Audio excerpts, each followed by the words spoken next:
Okay, so we have this problem. Let S denote the set of all primes P such that the following matrix is invertible. वो सारी primes हमारे पास collectively S के अंदर हैं, जिसके लिए ये मैट्रिक्स ए इन्वर्टिबल हो when considered as the matrix with the entries Z P Z upon P Z, है ना. Matrix is given here A 1 2 1 2 0 0 3 minus 1 minus 2 0 and 2. Which of the following statement or true? तो इसमें पूछा गया है S के बारे में, सेट A कौन कौन से प्राइम्स को कंटेन करता है. Yes contains all the prime numbers. Yes contains all the prime numbers greater than 10. S contains all the prime numbers other than 2 and 5, and S contains all the odd prime numbers. Okay, so let us see कि हमारे पास कैसे हम करेंगे. सबसे पहले तो ये जिस सेट की इंट्रीज ली जा रही हैं,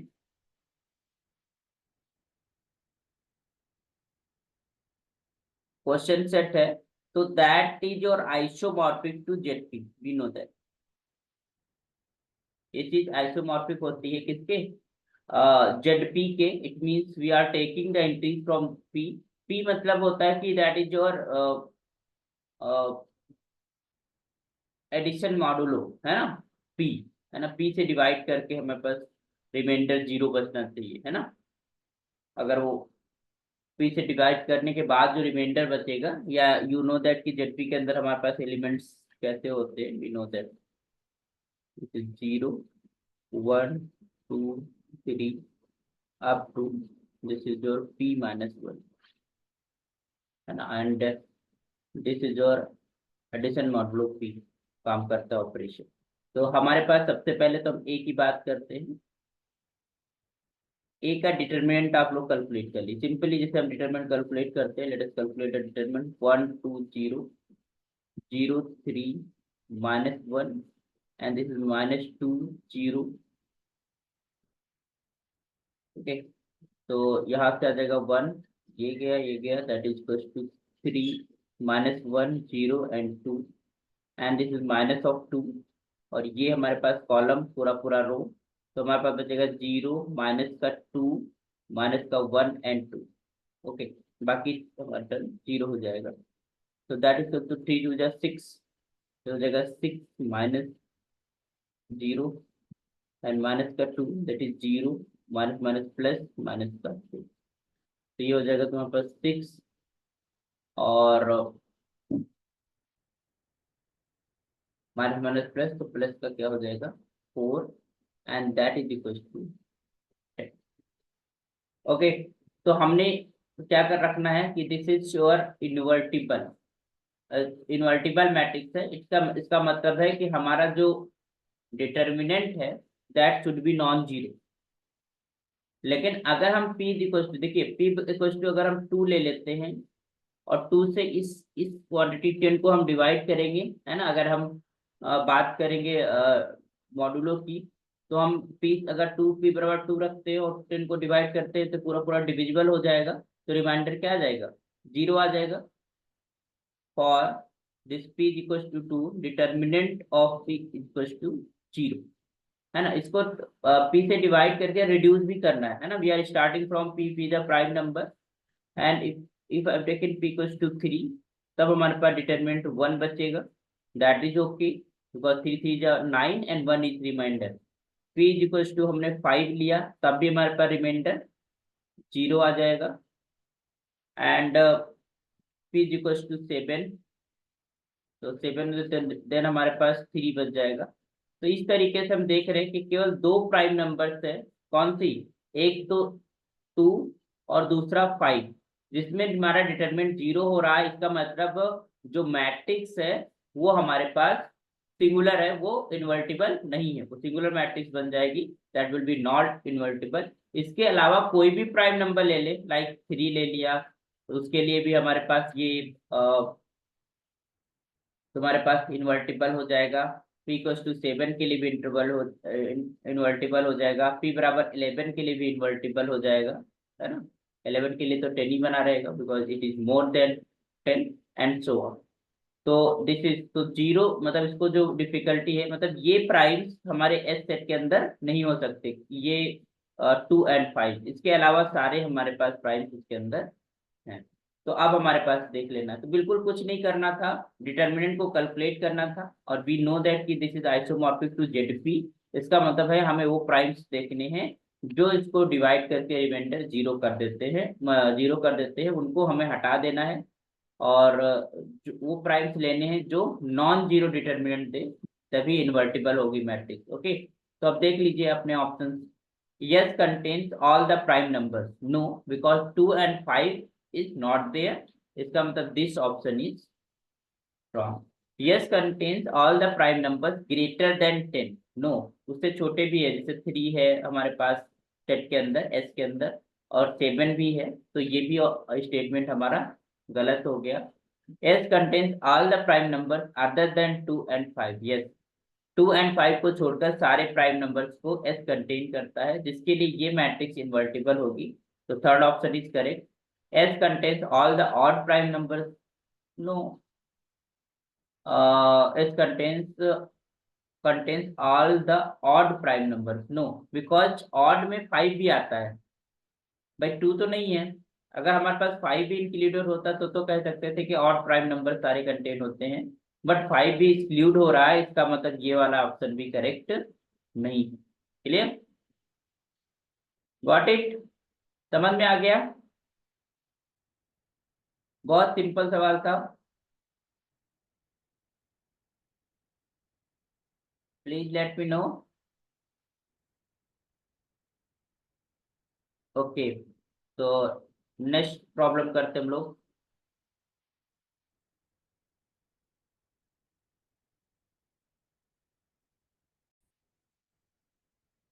ओके, तो we have the matrix A is equals to 5 9 8 1 8 2 9 1 0 satisfy. तो इनमें कौन सा ऑप्शन को सेटिस्फाई करती है? A is invertible, A invertible है, and the inverse has all integer entries, inverse के अंदर सारी की सारी इंटीग्रल इंटीज हैं।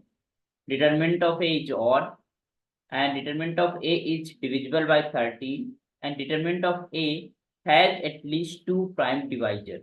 So let us see कि डिटर्मिनेंट क्या आ रहा है। सबसे पहले तो हम इसको कैलकुलेट करेंगे, डिटर्मिनेंट इस मैट्रिक्स का, तो ये हमारे पास क्या हो जाएगा, 5 9 8 1 8 2 एंड दिस इज 9 1 0। ओके, तो हम जो लास्ट वाली रो है उसके अलॉन्ग उसकी एक्सपेंड कर रहे हैं, तो हम जस्ट टेकिंग 9, और ये हमारा कॉलम पूरा गया, ये पूरी पूरी रो गई, this is 9 8 8 2। Okay, and that is two minus of 1, तो ये पूरा पूरा कॉलम गया और ये पूरी पूरी रो चली गई, दिस इज और 5 1 और 8 2, बाकी तो हमारा 0 हो जाएगा। तो हमने जो लास्ट रो था उसके अलॉन्ग हमने एक्सपेंड कर दिया, तो this is 9 9 to the 18 18 minus 8 8 the 64, यहाँ पर माइनस का है, this is 5 to the 10 minus का 8, तो यहाँ पर क्या बचेगा, दिस इज योर 9 इंटू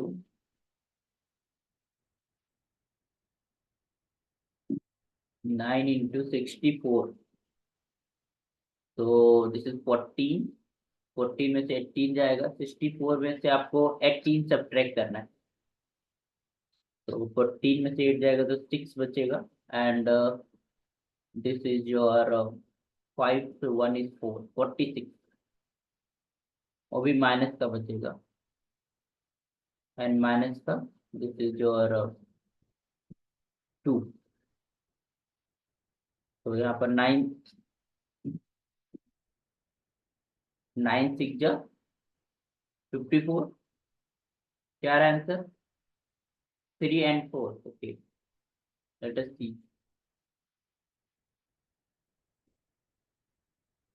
ये हो जाएगा 54, एंड 9 4 36 36 एंड 5 41, ये माइनस का 4 1 4 आ गया, माइनस का 2, तो ये आ जाएगा तुम्हारे पास माइनस का 4 1 6। ओके, अब इसके फैक्टर्स देख लेते हैं कि पहली बात तो it is not an odd number, ठीक है, तो दूसरा ऑप्शन तो ऐसे ही हमारे पास कट गया, ठीक है। तीसरी बात, इसका जो एक रिजल्ट हम लोग पढ़ते थे कि हमारे पास अगर किसी मैट्रिक्स की इंटीजर इंट्रीज हैं तो उसका इन्वर्स भी इंटीजर इंट्रीज रखता है if determinant is plus minus one. इसके अलावा अगर कोई भी, और ये इफ एंड ओनली इफ का रिजल्ट होता था, तो उस रिजल्ट का भी यहाँ पर यूज कर सकते हैं। और यहाँ पर हमारे पास जो डिटर्मिनेंट आया this is not equal two plus minus one, तो इसका मतलब फर्स्ट ऑप्शन भी नहीं होगा। तो दो ऑप्शन तो डिस्कार्ड हो गए। लेट अस सी कि इट इज डिविजिबल बाय 13 और नॉट। तो दिस इज,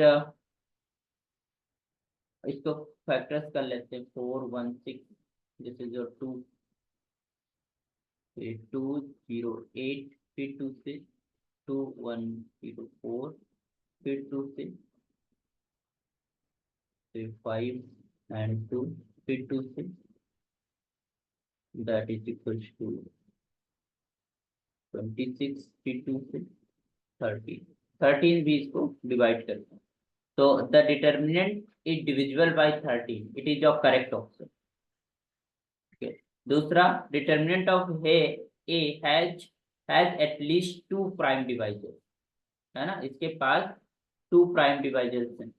तो क्लियरली है, क्यों? क्योंकि 2 भी डिवाइड करता है इसको और 13 भी कर रहा है, तो इसका मतलब इसके पास 2 प्राइम डिवाइजर्स हैं। तो this option is also correct. Clear? तो 3 and 4 ऑप्शन आर करेक्ट। समझ में आया? कुछ नहीं करना था, केवल डिटर्मिनेंट कैलकुलेट करना था। और डिटर्मिनेंट, एक तो तरीका था कि हम लोग उसका इन्वर्स कैलकुलेट करें, है ना, क्योंकि हमारे पास इन्वर्टिबल तो है, it is invertible because determinant इसका नॉन जीरो है, इसका मतलब इन्वर्टिबल है।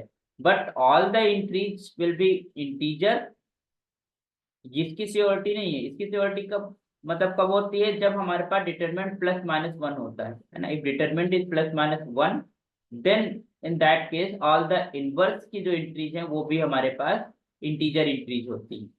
ओके, तो हम उस रिजल्ट से भी कर सकते हैं, नहीं है तो फिर आप कैलकुलेशन आपको करनी पड़ेगी, इनवर्स निकाल के देखना पड़ेगा। तो उस रिजल्ट को भी आप ध्यान रखिए। Okay, done? आ गया समझ में?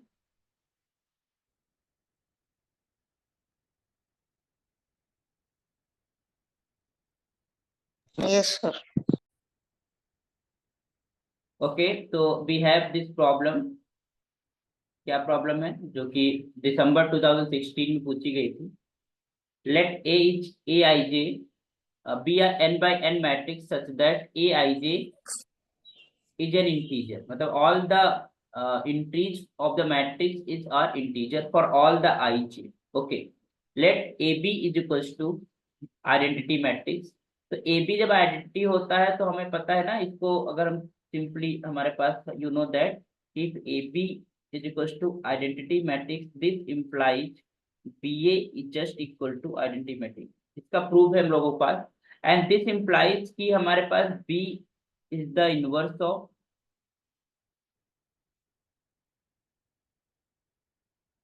ऑफ ए, ठीक है, and A the inverse of, and A is the inverse of B. ये चीजें हमारे पास इंफॉर्मेशन है, ठीक है। This is with B equals to I J, B को बी आई जे इंक्रीज है, फिर I the identity matrix for a square matrix C. अच्छा, डिटरमिनेंट को डिफाइन करा, D C mean denote the determinant, then which of the statement of the following, which of the following statement is, में से कौन सा true है। तो पहले में डिटरमिनेंट की बात करेंगे। If determinant of A is equal to one, then determinant of B is equal to one. ध्यान दीजिएगा, बहुत सिंपल है। डिटरमिनेंट अगर सिंस यू नो दैट कि A B is just equal to identity matrix, तो अगर हम डिटरमिनेंट ले लेते हैं दोनों तरफ, determinant of A B is just equal to determinant of identity matrix, that will be equal to one. तो यहाँ से हमारे पास क्या मिलेगा? इस determinant of A into determinant of B is just equal to one. और ऑलरेडी हमारे पास गिवन है कि डिटरमिनेंट ऑफ ए क्या लेना है, वन। तो one into determinant of B is just equal to one, and this implies determinant of B is just equal to 1. So if determinant of A is equals to 1, then determinant of B must be equal to 1. So this first option is correct. Clear? Next, a sufficient condition for each Bij to be an integer is that determinant of A is an integer. मतलब it is sufficient कि जो B के अंदर इंटीज है वो सारी की सारी इंटीजर होंगी अगर डिटरमिनेंट एक इंटीजर है। नहीं, क्योंकि हमें पता है ना, अगर हम 1 और -1 के अलावा कोई भी हमारे पास डिटरमिनेंट ए का लेते हैं तो वो if and only if result से इंटीग्रल इंट्रीज उसके इनवर्स में नहीं रह जाती, है ना। ये हम लोगों ने पढ़ा था। If because A is already given कि ए के अंदर जो इंट्रीज है वो सारी की सारी कहती हैं इंटीजर इंट्रीज हैं। बट अगर इनवर्स 1 और -1 होगा तभी हमारे पास उसके इनवर्स के अंदर इंटीजर इंट्रीज होंगी। तो ये स्टेटमेंट भी गलत हो गया। यहाँ पर लिख दो the determinant of A must be 1 और -1। ठीक है, तो ये ऑप्शन भी हमारा गलत हो गया। B is always an integer, it is no. पहले ये ऑलवेज इंटीजर इंटीज कैसे होगा, डिटरमिनेंट ए के ऊपर निर्भर करेगा ना, तो ये तो साफ साफ ही गलत ही है ना। Unnecessary condition for each B I J to be an integer is determinant of equals to 1 yes necessary है। अगर बी आई जे मतलब इनवर्स के अंदर सारी इंटीग्रल इंटीज हैं तो 110% डिटरमिनेंट या तो -1 रहा होगा या +1 रहा होगा। ठीक है, और या फिर अगर -1 है और +1 है और उसके अंदर ए के अंदर इंटीजर इंटीज रही थी तो उसके इनवर्स के अंदर भी इंटीजर इंटीज ही होंगी। तो it is a necessary and sufficient condition both. तो यहाँ पर नेसेसरी कंडीशन लिख दिया है तो it means that is correct. तो दिस ऑप्शन इज करेक्ट। तो ये क्वेश्चन बिल्कुल रिजल्ट बेस्ड था, है ना। रिजल्ट हमें आ रहे थे और फटाफट आंसर हो गया। तो इसका हमारे पास जो आंसर है वो ऑप्शन 1 एंड 4 है। Clear? If determinant of A is equals to 1, then determinant of B is equals to 1. And our necessary condition for each Bij to be an integer is determinant of A is equals to 1 या फिर -1. Okay? Done? समझ में आ गया ना? Please let me know.